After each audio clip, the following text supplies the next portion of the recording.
안녕하세요. 생존자입니다.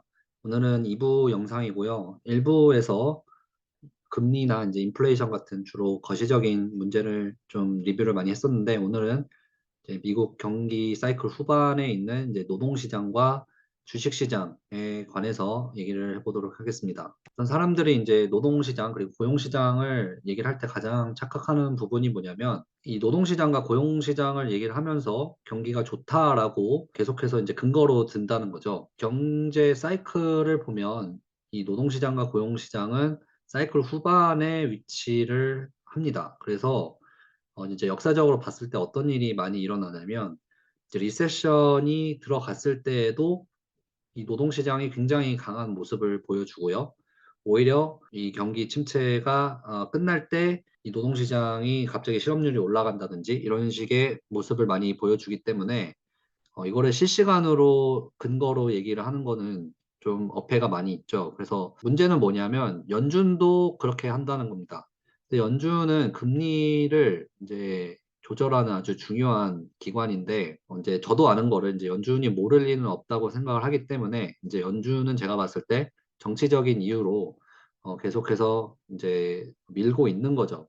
그래서 이게 맞다 틀리다가 중요한 게 아니고 연준의 입장에서는 자기 모가지가 걸려 있는 일이기 때문에 계속해서 고용시장을 얘기를 하면서 금리를 올릴 수밖에 없는 이런 정당화를 하는 이유로 계속해서 이제 노동시장을 언급을 하는데 그 사이클을 보면 그렇지가 않다는 거를 아주 쉽게 알 수 있고요. 그 다음에 이 경제 사이클을 분석하는 이제 소위 말해서 프레임워크라고 하는데 이게 이제 몇 가지 어프로치가 있습니다만은 저는 이제 좀 눈여겨보는 것 중에 하나가 바로 이제 호프 프레임워크입니다. 이제 호프라는 거는 이제 각자가 뭘 의미하냐면 housing, 그다음에 orders, profits, employment 이렇게 네 개를 의미를 하고요.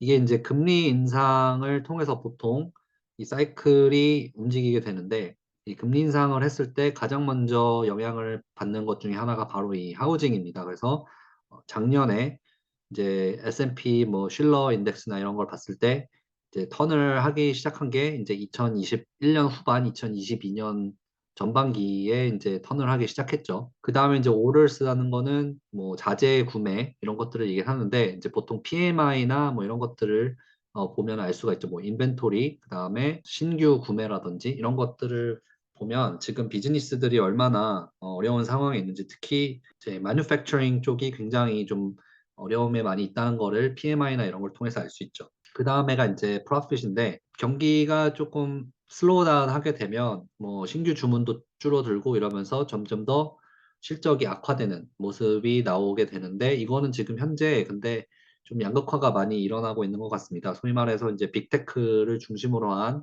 이제 우량주들과 그 다음에 이제 나머지로 좀 나뉠 수가 있겠는데 특히 이제 스몰 비즈니스들이 굉장히 좀 많은 어려움을 겪고 있는 것이 주가를 통해서도 나타나고 있고요. 그 다음에 이제 마지막이 인플로이먼인데 지금 현재 지금 사이클을 보면 저희는 프로핏과 인플로이먼 사이 어딘가에 위치한 걸로 보입니다. 이 프로핏은 이제 지금 또 2분기 실적 발표가 이제 시작이 됐죠. 2분기부터 조금씩 그 실적 악화가 본격적으로 나타날 거다라고 얘기를 하는 전문가들이 많이 있습니다. 그래서 2분기 지금 실적 발표가 어떻게 나올지 좀 궁금해지고요. 그래서 이제 정리를 해보면 좀 고용시장은 현재까지는 튼튼해 보이긴 하죠.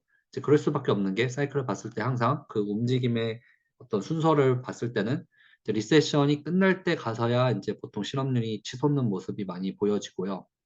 다만 이 액면상으로 봤을 때, 그러니까 액면상이라는 거는 그냥 단순히 실업률이나 그다음에 이제 고용 지표, 1차 고용 지표 이런 것들을 봤을 때는 뭐 크게 문제가 없는 것 같이 보이긴 하지만 이게 좀 세부 지표로 갔을 때는 과연 그럴까라는 의구심이 계속 드는 건데요. 예를 들면 이제 고용 지표를 봐도 고용을 전체로 보면은 나쁘지 않네 뭐 생각을 할 수 있겠지만 이게 또 정부 공공기관에서 이제 하는 고용과 민간에서 하는 고용을 또 나눠 봐야 됩니다. 근데 이 민간 고용 지표는 계속해서 좀 악화세를 보여주고 있는 거고요.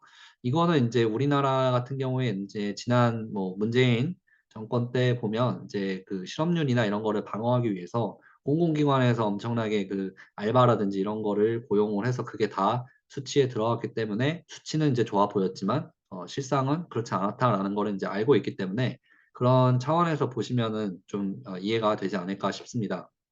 그다음에 이제 이 밖에도 뭐 평균 근로 시간이라든지 평균 임금, 그다음에 실업수당 청구 건수 이런 것들을 봤을 때 이 고용 시장의 선행 지표로 지금 많이 알려져 있거든요. 그래서 이런 것들은 계속해서 악화되는 모습을 보여주고 있고 실업률이나 이제 고용 지표 이런 것들은 굉장히 좀 엉덩이가 무겁기 때문에 그렇게 쉽게 생각보다 빨리 바뀌지 않습니다. 그렇기 때문에 지금 이 홉 프레임워크를 이제 기준으로 봤을 때 우리가 지금 인플로이먼 쪽으로 가고 있기 때문에 침체로 이제 하반기에 뭐 들어갈 것이다라고 얘기를 하는 사람들도 많이 있고 뭐 그렇기 때문에 이 고용 지표도 점점 계속해서 이제 악화가 되지 않을까 그렇게 생각을 하고 있고요. 그래서 이 그래프를 보시면 지금 경기 침체의 이제 열쇠가 노동 시장이다라는 것을 알 수가 있고, 그다음에 이제 주식 시장도 이 노동 시장을 가장 주시하고 있습니다. 왜냐하면 지금 이 주식 시장이라는 거는 보통 경제가 예를 들면 이미 일어난 거는 접어두고 그다음에 이제 앞으로 어떻게 될 거냐를 이제 forward looking이라고 하는데 그런 것들을 봤을 때 지금 남아 있는 게 사실상 노동 시장이 거의 유일하기 때문에 이제 노동시장을 계속해서 주시하고 이 노동시장의 이 지표에 따라서 좀 많이 움직이는 모습을 보여주죠. 근데 현재까지는 3.6이면 굉장히 낮은 수치고 역대급으로 낮은 수치긴 합니다. 그래서 옐런 같은 경우에도 우리가 50년 동안 가장 낮은 실업률이 있는데 왜 이렇게 경제를 걱정하는지 모르겠다라고 얘기를 공공연하게 했었죠. 근데 이제 옐런도 경제학자인데 참 그런 걸 보면은 이제 알면서 저러는 건지 모르면서 저러는 건지 가끔 헷갈릴 때가 있습니다. 이건 뭐 데이터만 봐도 그냥 누구나 알 수 있는 내용이거든요. 칠해져 있는 부분이 리세션이고요. 그 다음에 이 그래프가 비농업 고용지수라고 하는 이제 정부에서 발표하는 고용지표입니다. 리세션에 예를 들면 2008년에도 보시면 이 고용지표가 계속해서 올라가는 모습을 보여주죠. 그러니까 리세션이 끝날 때까지도 이때는 이 고용 지표가 악화되지 않았다라는 걸 알 수가 있습니다. 그래서 물론 이 피크 찍고 리세션이 끝나면서 살짝 내려오긴 했었죠. 근데 이제 부양책으로 인해서 올라갔다가 이게 점점 떨어지는 이런 모습을 보여줬었고, 그다음에 이제 2000년 닷컴 버블 이때는 뭐 소프트 랜딩으로 많이 얘기하는 리세션 중에 하나입니다만 이때도 고용 지표가 계속해서 올라가고 있었습니다. 그다음에 이제 1990년대도 이때도 이제 샬로우 리세션이라고 하는데 이때는 이제 물론 먼저 떨어지긴 했습니다만은 이제 오히려 반등을 하고 있을 때 리세션 기간이었다는 거고 이제 코로나 때가 이제 거의 최근에는 유일하게 이제 리세션과 그다음에 고용 지표가 일치한 이거는 근데 단기 쇼크였기 때문에 조금 예외 상황으로 둬야 되는 거고요. 그래서 지금 고용 지표만으로 리얼타임으로 리세션이냐 아니냐를 판가름하는 것은 굉장히 어려운 일이라는 거죠. 그리고 이제 제가 아까 말씀드린 대로 이제 고용 지표를 세분화해서 보면 민간 고용 지표거든요, 이게. 근데 이 민간 고용 지표가 지금 계속해서 안 좋게 나오고 있습니다. 그다음에 이제 최근에 지금 가장 먼저 최근에 발표된 이제 6월 데이터를 보면 14만 9천까지 떨어진 거를 알 수가 있죠. 그러니까 이게 굉장히 좀 좋지 않은 수치입니다. 근데 이것도 좀 널뛰기를 하는 경향이 있기 때문에 무조건 월별로 봐서는 안 되고요. 이제 추세를 좀 봐야 되는 건데 1월에 잠깐 튀는 숫자 이런 거 제외하고는 계속해서 좀 다운 트렌드를 많이 보여주고 있다는 거죠. 그래서 어떻게 보면은 이제 작년 여름을 기점으로 조금씩 하락을 하는 모습을 보여주고 있다라는 것을 이제 볼 수가 있죠. 그다음에 이제 또 중요한 게 뭐냐면 이 임금 관련인데요. 임금 부분은 참 좀 할 말이 많을 수밖에 없는 게 참 너무하다라는 생각이 좀 듭니다. 왜냐하면 연준에서 계속 얘기를 하는 게 임금이 너무 높아서 플레이가 너무 높다. 그래서 임금이 떨어져야 된다라고 얘기를 하는데요. 항상 기자회견이나 이런 언론 프레스 발표나 이런 게 있을 때 얘기를 공공연하게 하죠. 근데 이거는 그 노동자들을 아주 개무시하는 발언일 수밖에 없는 게 지금 실질 임금을 보면 이 코로나 이후로 이게 지금 엄청나게 떨어졌었고, 그 다음에 이게 지금 계속해서 유지가 되고 있는 겁니다. 원래 코로나 이전 그 추세대로 갔으면 지금 이 주황색대로 갔어야 되는데, 이게 지금 23%가 적게 받고 있다라는 거거든요. 그러니까 인플레가 올라갔기 때문에 명목적으로는 임금이 올라간 게 맞지만, 실질적으로 인플레를 빼고 우리가 이제 구매의 가치, 그러니까 구매 파워로 봤을 때는 턱없이 모자란다는 거죠. 그렇기 때문에 사람들이 계속해서 컴플레인을 하는 게 뭐냐면, 아니 그 지표만 보지 말고 밖에 나가서 장이라도 한번 보면 이 시장 물가가 얼마나 많이 올랐는지 알 수가 있는데, 어떻게 그런 현실적인 거를 보지 않고 뜬구름 잡는 소리를 하고 있냐, 이제 소위 말해서 그렇게 얘기를 하고 있는 거죠. 이제 저도 거기에 동의를 하고요. 그러니까 한마디로 이제 임금이 오른다는 거는 이미 오를 대로 오른 물가를 따라잡기 위해서 아둥바둥 치고 있는 건데도 불구하고, 이제 정치인들 입장에서 봤을 때는, 아니 이거 지금 지표를 보니까 임금 때문에 이렇게 많이 올라가고 있지 않냐라고 오히려 이제 블레이밍을 하고 있는 안타까운 좀 모습이죠. 그래서 참 이런 걸 봤을 때는 이 데이터라는 것도 좀 잘 봐야 되고 해석도 잘 해야 되고, 이제 무조건 데이터를 맹신하는 거는 좋지는 않습니다. 그리고 이제 잠깐 이제 좀 논외이긴 한데, 이제 CPI라는 거를 이제 왜 무작정 믿어서는 안 되냐면, 일단 정부의 입장에서 봤을 때 이 CPI는 낮으면 낮을수록 좋죠. 왜냐하면 인플레가 올라가면 선거에도 영향이 생기고 자기의 모가지가 걸려있기 때문에 인플레를 낮게 유지하는 게 좋습니다. 그리고 또 현실적인 이유가 뭐가 있냐면, 이 CPI라는 거는 모든 이 사회보장 제도나 의료 뭐 이런 것들의 이제 기준이 됩니다. 그러니까 예를 들면은 CPI가 높게 되면 소셜 시큐리티 같은 비용이 올라가게 되는 거거든요. 왜냐하면 이 CPI에 연동이 되어 있기 때문에. 그래서 이제 정부의 입장에서 봤을 때는 이거를 계속해서 낮춰야만 하는 그런 현실적인 이유도 있는 거죠. 그래서 이제 CPI가 물가 지표로서는 그렇게 좋은 것이 아니다라는 것을 이제 좀 이해를 해야 됩니다. 그래서 실제 물가는 아직도 CPI보다 좀 높을 수밖에 없다라는 게 지금 시장 물가가 예상보다 많이 떨어지지 않았기 때문에 그런 거고요. 그래서 이제 시간의 문제일 뿐이라는 거죠. 제가 다른 영상에서도 계속 얘기를 했지만, 이번에 사이클은 정부가 역대급으로 돈을 풀었고, 그 돈을 푼 게 단순히 양적 완화만 푼 게 아니고, 한마디로 이제 주사를 정맥에다가 그냥 제대로 꽂았기 때문에, 그러니까 돈을 살포를 했다는 거죠, 직접.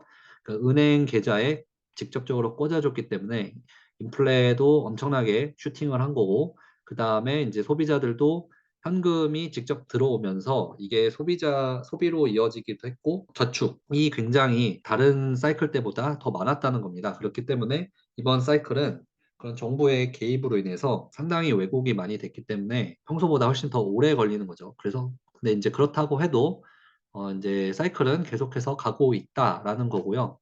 제가 아까 말씀드린 이제 뭐 홉 프레임워크의 이제 하우징, orders, 그다음에 이게 production, profits, employment, inflation까지 다 이게 지금 계속해서 다 떨어지는 모습을 보여주고 있습니다. 그래서 결국에는 리세션이 올 것이다라는 거는 좀 자명한 사실이지 않을까 싶은데, 이제 그것이 이제 소프트 랜딩이냐 아니냐를 가지고 얘기를 하는 거고, 이제 주식 시장은 소프트 랜딩을 계속 밀고 심지어는 이제 노랜딩이다. 끝났고 이제 다시 상승장 시작이라라는 걸로 지금 미친 듯이 올라가고 있는 건데요. 근데 이제 주식 시장을 이제 조금 보면 지금 굉장한 상승세이고, 보통의 베어마켓 랠리보다 훨씬 셉니다. 굉장히 헷갈리는 거죠. 지금 상승장 아니야? 또 들어가야 되는 거 아니야? 이러면서 이제 포모라고 합니다. 이거를 이제 그거를 이기지 못하고 결국에는 빨려 들어가는 그런 상황들이 나오고 있습니다. 이게 단순히 리테일, 그냥 개인 투자자들만 그런 게 아니고 기관 투자자들마저도 계속해서 이제 돈을 집어넣을 수밖에 없는 그런 상황이 만들어지고 있는 건데요. 그 결과가 지금 S&P 500과 나스닥이 각각 16%, 32% 올랐습니다. 그 연초 대비해서. 그 랠리를 자세히 보시면은 일단은 AI의 그 내러티브가 굉장히 크죠. 그래서 대부분의 랠리가 상위 뭐 1%, 0. 몇 프로에 집중이 돼 있고, 그게 뭐 메타라든지 엔비디아, 애플, 마이크로소프트 이런 애들이 상승을 이제 이끌고 있는 그런 주식들이고요. 그렇기 때문에 아직까지는 좀 건강하지 못한 랠리고, 이게 심지어 닷컴 버블 때보다 더한 상황입니다. 그러니까 닷컴 버블 때가 이제 좀 악명이 높았죠. 이런 베어마켓 랠리 때문에.